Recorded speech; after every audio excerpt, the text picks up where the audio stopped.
On December the 9th, Debbie Madden Barnes and I had lunch in Atlanta. We talked about relatives, we told family stories, we told family jokes while we were having lunch, and called, and I had a chance to talk to her for the first time in years. On the 22nd, I went to see Irene, who's battling some serious cancer.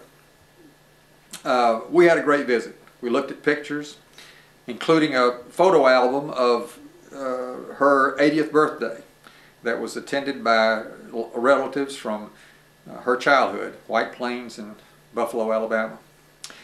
Since those two visits, I've been thinking more than usual about all the Ramage photographs and clippings and files and stories that I have. I could be wrong about this, but I think I may have more of that kind of thing than anybody else.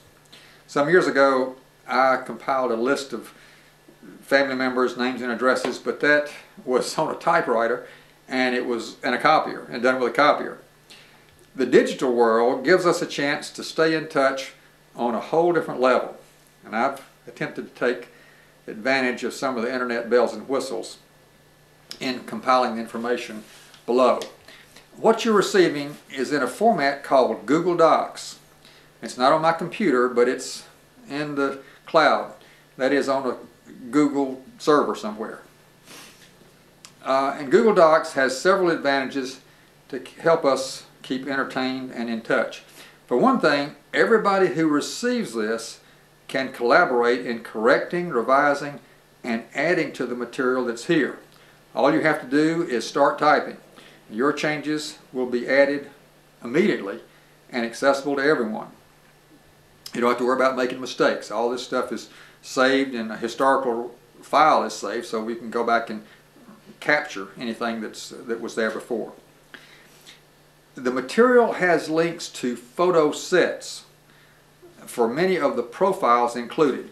Now, I didn't attempt to put in every photograph I've got, but I did try to get most of the photographs of the generation that includes Sally, Buddy, Sally, Mother, Irene, Doris, and Jack, plus a few others.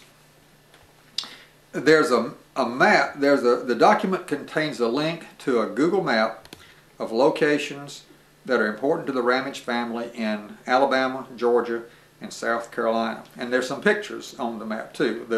There's a picture, for example, of the ancestral church of the Ramage family in Clinton, South Carolina.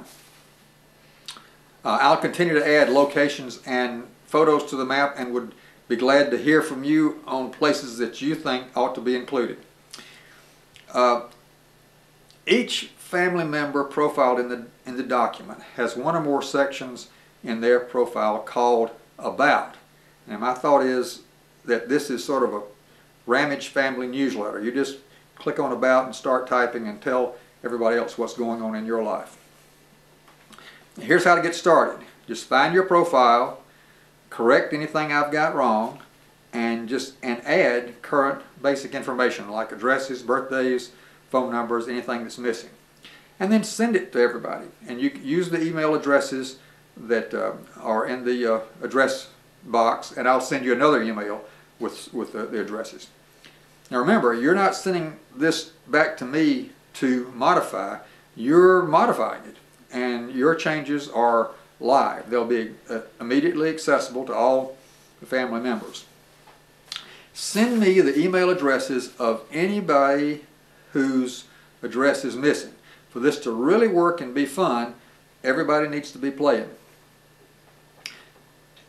And I'd like to hear from you about suggestions or changes or anything else that you think could be added to this. We can add lots of stuff.